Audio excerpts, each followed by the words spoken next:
My name is Hanna Davidson Pankosky. I was born in 1928, September 22nd, in Lodz, Poland. My mother's ancestors came to Poland in 14th century. King Casimir the Great invited Jews to help. He was smart enough to understand the Jews would help Polish economy.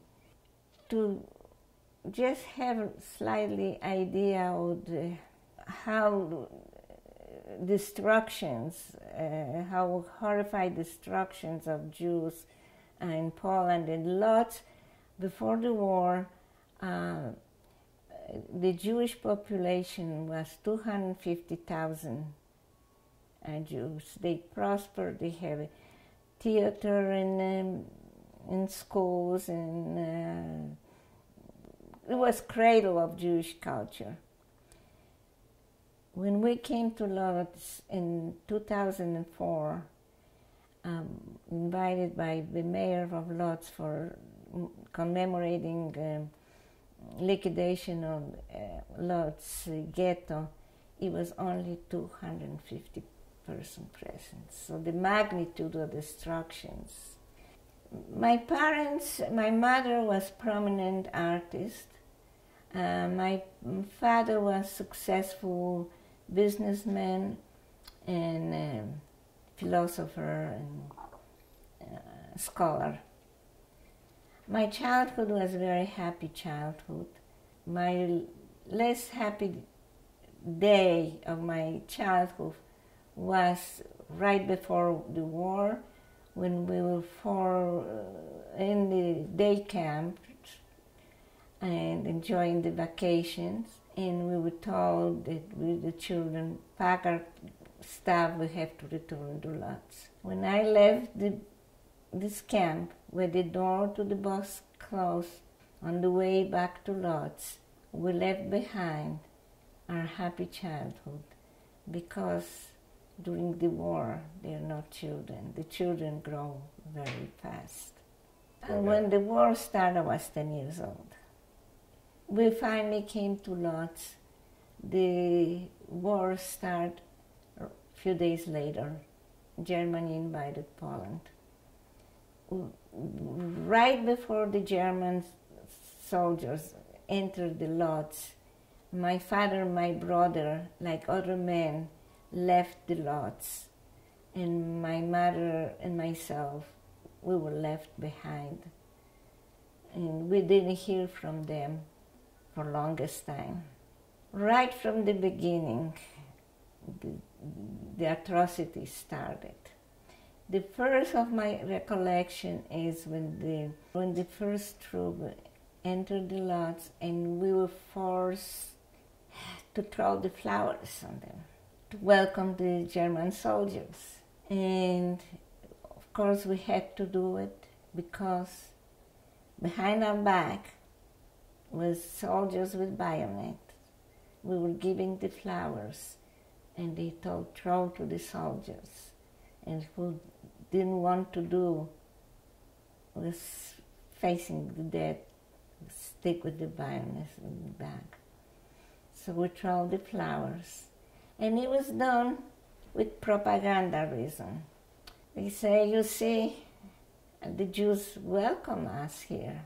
Very first thing was the rationing the food. The Jews were giving very small amount of food, and for the first time in my life, I begged for a piece of bread, and there was no bread to give it to me. It was for a little while, was going on, and then, of course, we started the order that we have to wear yellow stars. And why the yellow star? Well, we wear this yellow star to be easy to identify, and once it identified, they could commit any atrocity against the Jews the German soldiers wanted. Now I ask myself why I don't want to wear the yellow stars. But I was explained why. I am the Jewish, and after they explained to me that this is why we're wearing this yellow star, I wear my yellow star with pride. Now some people ask, well, you couldn't not wear the yellow stars, but this was impossible because on the street many times you were stopped for asked to show the documents, and if you didn't have documents, they would take you to headquarters, and very easy they will identify who you were, and you was punished by that. And of course, if you have identification and didn't wear the yellow star, and an identification is a big stamp, Jude, Jew. So Jude without the star, you were killed just as well. In the very beginning, they allowed the children go to schools. So we went to school in very difficult conditions, but with the children have some kind of education. Of course, later on it was forbidden, but this was just in the beginning. And I remember one day going to school, we have to pass the German school, and the happy German children with swastikas and then running around, and the little boy grabbed me and say, "Hey, you Jew, carry my book." But I was a child, I didn't want to carry his book. So Gestapo officer was right behind and said, "Do what you're told." And my mother was behind me, but she couldn't interfere, of course. I carry his book. How humiliated and how difficult to comprehend a child this was. The classes went on, but one day at school, we smell smoke. And we looked through the window and we saw a synagogue. And to our horror, the synagogue was burning. We, the petrified children, sitting behind our desk, the teacher trying to calm us down, but we hear the screaming of the people who was locked inside the synagogue and couldn't get out and screaming for help. On the street, there was the Jews with yellow bands. The SS given the Jewish participants standing there, forced them with gasoline and forced them to throw the gasoline on the synagogues.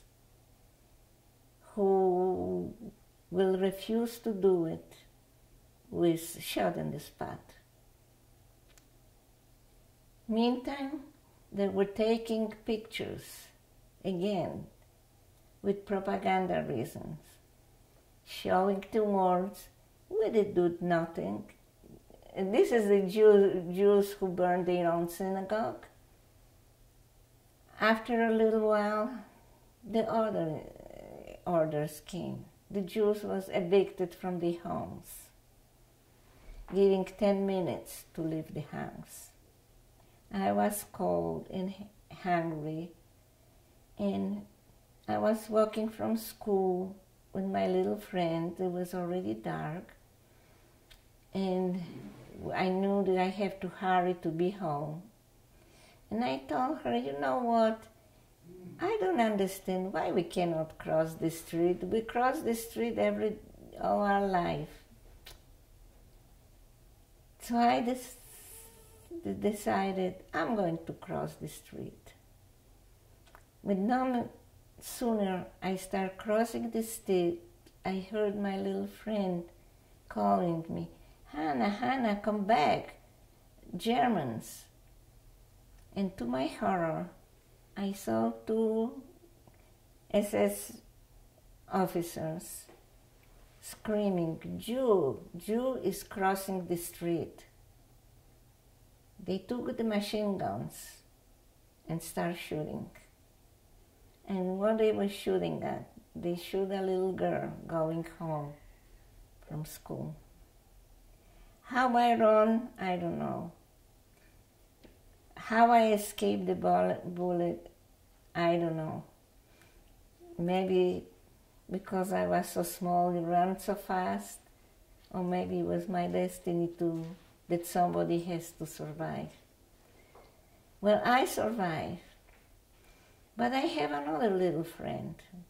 He did the same thing, and he wasn't that lucky. He was hit by the bullet and fell to the ground, dead. And his little body was not allowed to be removed because the Gestapo would say, you see, this is what happened to you if you don't obey us. And the word started going around that the ghetto will be formed. And my mother understood, or we understood what it meant. She wanted to escape. And she said the only moment for escape is now or never.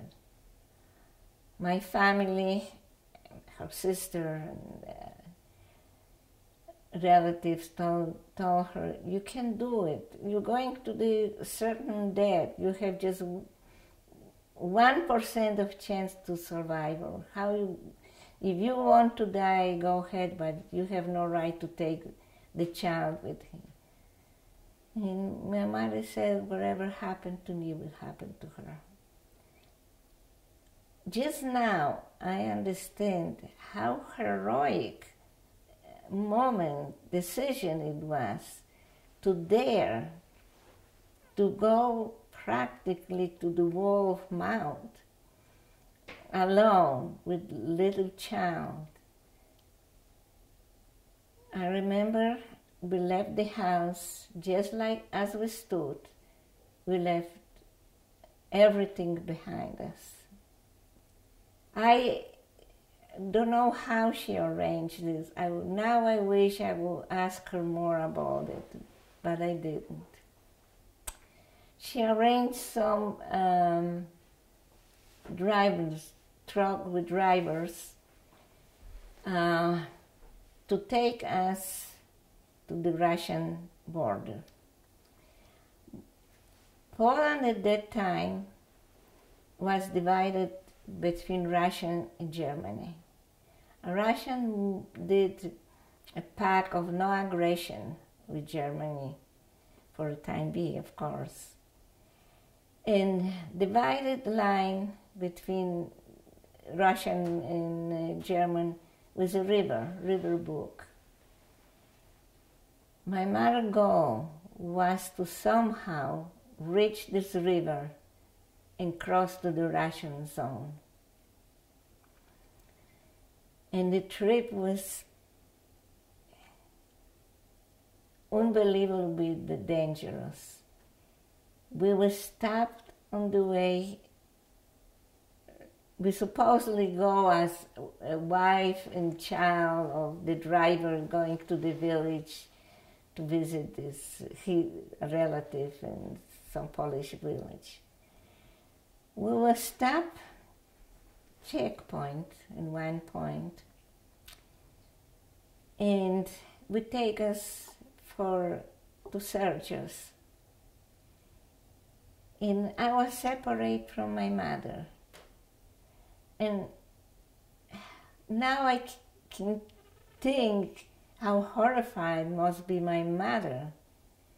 What I would do separate from my mother, facing strange, hostile woman, searching me from top to But I have mentioned it before, the children stopped being the children during the war. Somehow I understood that I cannot cry, I have to behave well, because after all, I couldn't show that I'm petrified, because after all, I was going as a Polish girl, not as a Jewish child. And I did. And when she finished, I even thanked her. And I was reunited with my mother again. We continued our trip.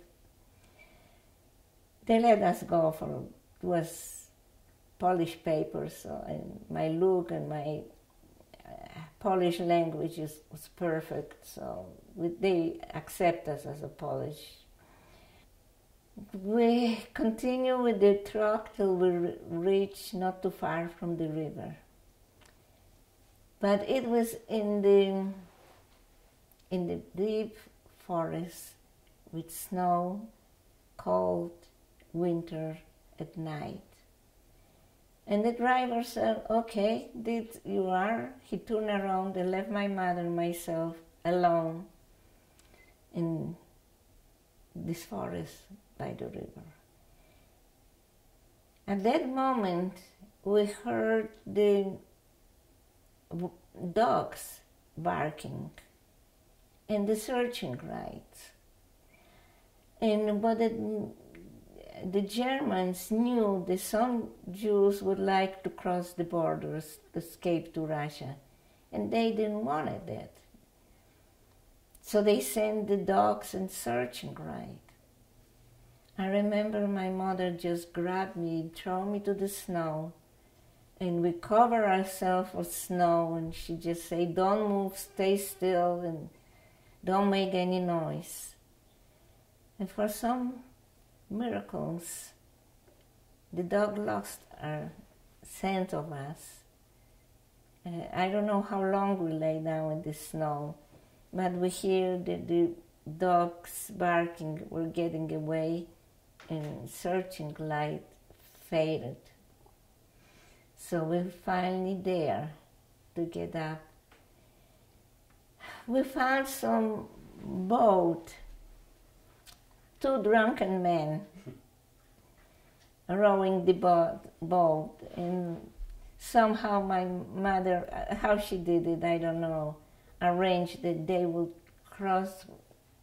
take us across the river to the part of Poland occupied by Russia. So this was our herring escapes, but the Russians didn't want us either.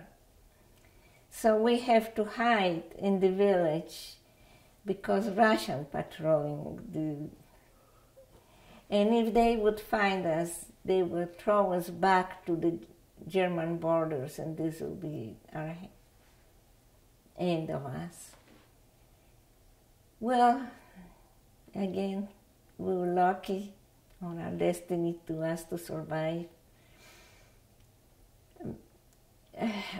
From the village, my mother's goal was to go to city of Białystok, because on Białystok, my parents have this big city, and my parents have some friends there. And she said we're trying to reach them, maybe they're still there. Once we left the village, we managed to leave the borders, we went to the town and mixed with the populations, and we were able to catch the train, and indeed we reached Białystok. All the time we didn't know what happened with my brother and my father. We thought that they would not survive because many people who left the lodge was killed on the way they trying to reach Warsaw. But my mother reached the house and knocked on the door, and the woman answered the door and saw my mother, and she couldn't believe it. And then after silence for a minute, she say, "Do I have a surprise for you?" And she disappeared and came back with my brother. So what a reunion it was. Then we learned that my father survived too.